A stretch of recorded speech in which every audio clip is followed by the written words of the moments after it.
بہتر ہوتا ہے.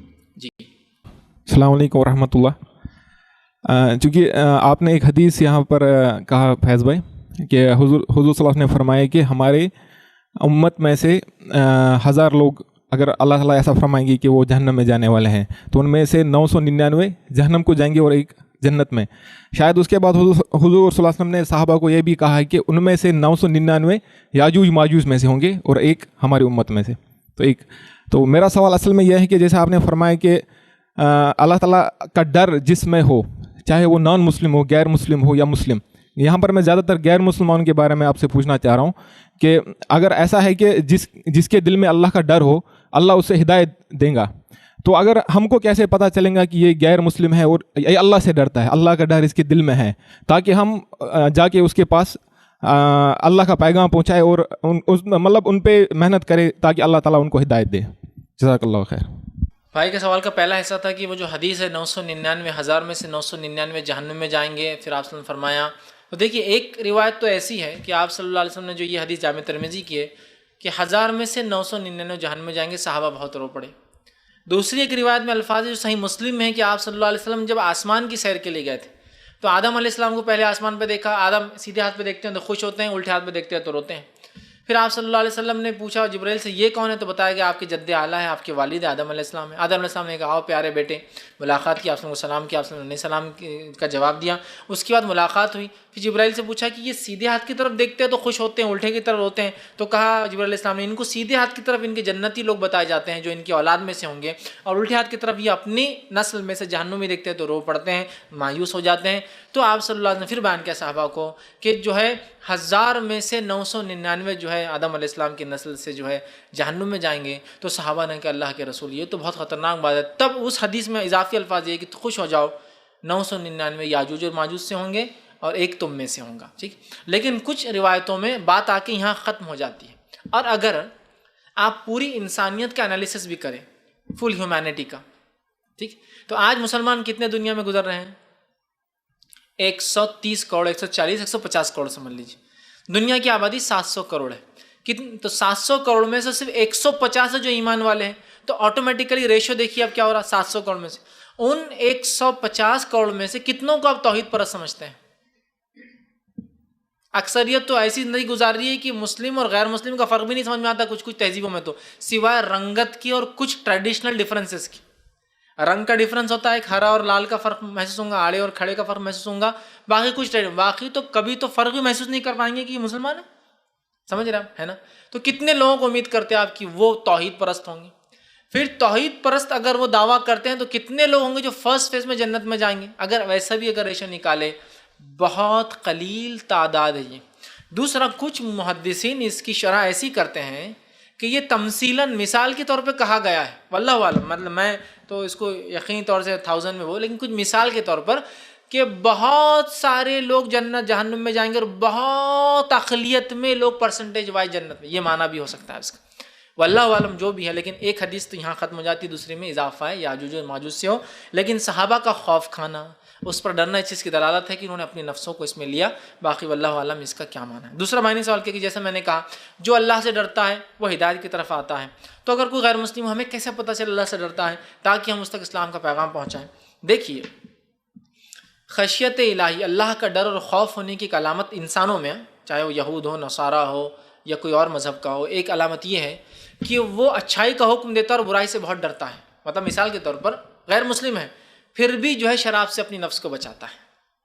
لیکن شراب پینے سے ورلڈلی نقصان ہو بولتا, دنیاوی نقصان یہ ہے کہ میں آؤٹ آف مائنڈ ہو جاؤں گا, میری ماں اور بہن میں فرق نہیں محسوس ہوں گا, تجارت چلے جائیں گی, وہ اپنے آپ کو بچا کے رکھتا ہے. نبی اکرم صلی اللہ علیہ وسلم کی اور کچھ صحابہ کی زندگی اگر آپ لے لیں, نبوت سے پہلے کی آپ وسلم کی زندگی اور کچھ صحابہ کی, تو یہ لوگ بھی وہ سلیم الفطرت لوگ تھے. کبھی شرک نہیں کیا, کبھی کسی خرافات میں نہیں, کبھی شراب خوری میں نہیں. جیسا کہ حضرت ابوبکر صدیق کی سیرت آپ دیکھیے, اس زمانے میں شراب عام تھی, آپ نے کبھی شراب نہیں پی. زنا عام تھا, آپ نے زنا نہیں کیا, اپنے نفس کو پاک رکھا آپ نے. سمجھتے ایسے لوگ ہوتے ہیں, ہر جگہ ہوتے ہیں. اور یہی لوگ تھے جو پہلے ایمان لے کر آئے تھے, جلدی جلدی کود پڑے تھے اسلام کے اندر, اس لیے کہ وہ پہلے سے بچتے تھے. سلمان فارسی رضی اللہ عنہ ڈھونڈ رہے حقیقت کو, ڈھونڈ رہے, اچھائی کو حکم دے رہے, برائی سے روک رہے, جو ان کو سمجھتا تھا. اسلام نہیں آیا تھا نا, کسوٹی نہیں تھی, کر رہے تھے. اسلام آتے کود پڑے اسلام, یہودی بنے, پھر لگا ایک یہودی, ربی نے کہا کہ اللہ کا غضب جب تک نہ ہو تو تم سچے یہودی نہیں ہو سکتے. تو کہا میں اللہ کے غضب سے بچ کے تو آیا تھا یہاں, عیسائی بن گئے. ایک عیسائی نے کہا جب تک تم گمراہ نہیں ہوں گے یا کچھ غلط کام نہیں عیسائی نہیں ہو سکتے. کہا میں گمراہی سے بچنے تو آیا تھا, وہ بھی چھوڑ دیا. جیسے اسلام کو دیکھا پھر اسلام قبول کر لیا آپ وسلم کے ہاتھ پہ اور بہت لمبا سفر کیا. تو ایسے لوگ ہر زمانے میں ملیں گے, گو ان کی تعداد بھی کمی ہوں گی. تو آپ کسی ایک انسان کو دیکھیں کہ دنیا سے ہٹ کر لوگ پارٹیز انجوائے کر رہے ہیں نائٹ میں, نان مسلمس کچھ ہے جو نہیں انجوائے کرتے, وہ کہتے نہیں غلط ہے. کہیں نہ کہیں ان کے دل کے اندر ایک بات ہے کہ یہ کرنے سے دنیاوی نقصان ہو سکتا ہے, یا یہ سن ہے, یا یہ درست نہیں ہے.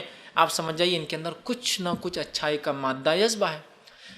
حق کے لیے گواہی دینے کے لیے کھڑے ہو رہے ہیں. کچھ نان مسلم ہوتے ہیں, ظلم ہو رہا ہے, حق کے لیے گواہی دے رہے ہیں. سمجھ جائیے کہیں نہ کہیں کچھ نہ کچھ اصول پیمانے زندگی میں ہے, کوئی ڈر ہے جو ان کو مجبور کرتا ہے کہ یہ حق کا ساتھ دے, اور حالانکہ برائی ہر طرف چل رہی. تو آپ ایسے لوگوں کو بہت آسانی سے ٹارگیٹ کر سکتے ہیں ایک مجمع میں سے کہ کون ہے. جب آپ دیکھتے ہیں ان میں خصلتیں, خصوصیتیں, تو ان کے سامنے پھر اسلام کی اچھائیاں رکھیں, ان صحابہ کے واقعات رکھیں جو ایسے ہی تھے فطرت میں جیسے یہ آج ہے کہ برائی سے بچتے ہیں, برائی میں ملوث نہیں ہوتے. بہت سارے نان مسلم میں نے بھی دیکھے اپنی زندگی میں, سارے لوگ عیاشی میں لگے لیکن وہ کبھی نہیں کرتے ہیں. یہ نہیں کہ پیسہ نہیں ہے, پیسہ ہے پھر بھی وہ بولتے ہیں یہ اچھا نہیں ہے نا یار, ایسا نہیں ہونا چاہیے نا انسان نے. کتنی بڑی بات ہے نا, مسلمان نہ ہو کر کسی عیاشی کو برا سمجھ رہا ہے. آج تو مسلمان کسی عیاشی کو دیکھ کر کہہ رہا کاش میرے پاس پیسہ ہو تو میں بھی کرتا تھا. حالت یہ ہے, اور وہ کہہ رہا ہے نان مسلم. ٹھیک نہیں ہے نا. کہیں نہ کہیں اس میں ایک چیز, ایک مادہ ہے اچھائی کا کہ وہ قبول کرتا ہے حق کو. ایک مادہ ہے وہ ڈرتا ہے آخرت سے. آخرت مطلب اس کے نزدیک جو بھی مرنے کے بعد ایک زندگی ہے, جس کو بھی اس کو جواب دینے کا وہ رکھتا ہے, اس کو بھی حقیقت نہیں معلوم ہے نا. تو ایسے لوگ آپ کو جب بھی دکھے, اصول والے, ضبط والے, حق کا ساتھ دینے والے, ان لوگوں کو ضرور آپ حق کی بات بتائیں. لیکن ہم یہ بھی جانتے ہیں لاکھ بتانے کے باوجود بھی کبھی کبھار لوگ حق کو نہیں لاتے ہیں. خود نبی اکرم صلی اللہ علیہ وسلم کے چچا نے اسلام کو سمجھ لیا تھا. سمجھنے کے ساتھ ساتھ اپنے بیٹے سے کہا علی تمہارا جو محمد صلی اللہ علیہ وسلم جو ہے کہتے ہیں اس بات کو مان لو, تمہارے بھائی وہ سچ کہتے ہیں, وہ حق ہے, لیکن خود ایمان نہیں لائے. تو یہ تو ہے ہمارا کام, لیکن ایسے لوگوں کو پہنچانا ہے. ایمان لائیں گے نہیں لائیں گے یہ ان کا پارٹ ہے, لیکن ہمارا کام ہے ہم کوشش کریں. اور یہ دیکھا گیا ہے کہ جن لوگوں کے اندر اچھائی کی طرف رغبت ہوتی ہے, کہیں نہ کہیں اللہ کا ڈر ان کے دل میں ہے, یا جس کو بھی وہ سمجھتے ڈر ہے, یہ ڈر ان کو انشاءاللہ عزیز جب حقیقتیں آپ واضح کریں گے سمجھ میں آئیں گی. آج نہیں کل ان کو کمپل کریں گا کہ وہ جو حق کی طرف جھکے, رجحان لائے, اور ہو سکتا ہے ایمان لانے کی وجہ بھی ہو. لیکن بلا تفریق ہم ایز اے دائی, وہ مدعو ہے ہمارے, بلا تفریق ہمارا کام ہے سب تک پہنچانا. ہم مطلب انالیسس نہ کرتے بیٹھے کون اس میں سے وہ ہے, غور کر کے ان کو اسپیشل دعوت دے. لیکن کتنے بھی عیاش اور عیش پرست لوگوں کو بھی ہم دیں. جیسے کہ ہم جانتے ہیں بہت سارے عیش پرست لوگ بھی ایمان لے کر آئے. جیسے کیٹ اسٹیون کی زندگی آپ پڑھی یوسف اسلام کی, کتنے عیش پرست تھے, اور کتنا نام تھا 1970 کے اندر, تو ٹاپ موسٹ وہ سمجھو ایک لیرکس مطلب سنگر تھے, اور یہ تھا, اور خوب نام تھا دنیا بھر میں. دنیا کی ساری عیش, سارا نشہ, ساری چیزیں کر چکے تھے, سارا جو حرام کاری سب کر چکے تھے. لیکن زندگی خالی تھی, پھر بھی تھک گئے تھے نا. نشہ کرتے کرتے ایک لیول پہ آدمی تھک جاتا نشے سے, برائی کرتے کرتے ایک لیول پہ برائی سے تھک جاتا, پکچر دیکھتے دیکھتے ایک لیول پر بولتا پکچر نہیں کچھ اور چاہیے, گندی چیزیں دیکھتے دیکھتے وہ ایک زمانہ آتا بولتا بس ہو گیا. ہر چیز کا ایک لمٹ ہے. اچھائی میں لمٹ لیس ہے, معلوم جتنا کرتے جائیں گے اور ہے, جتنا کرتے جائیں گے اور ہے. برائی میں ایک لمٹ ہوتی ہے. تو وہ سب کچھ کر چکے تھے, تھک گئے تھے, تو بدھزم کی طرف چلے گئے, پھر جوڈائزم کی طرف چلے گئے, اور پھر اسلام کی طرف آ گئے.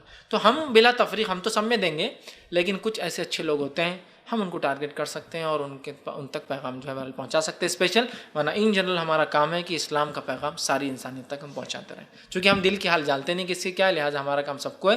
کچھ لوگوں کے ظاہر اگر اوصاف کریکٹرسٹکس دکھے تو بہرحال اسپیشل ان کو ہم دے سکتے ہیں. السلام علیکم فیض بھائی.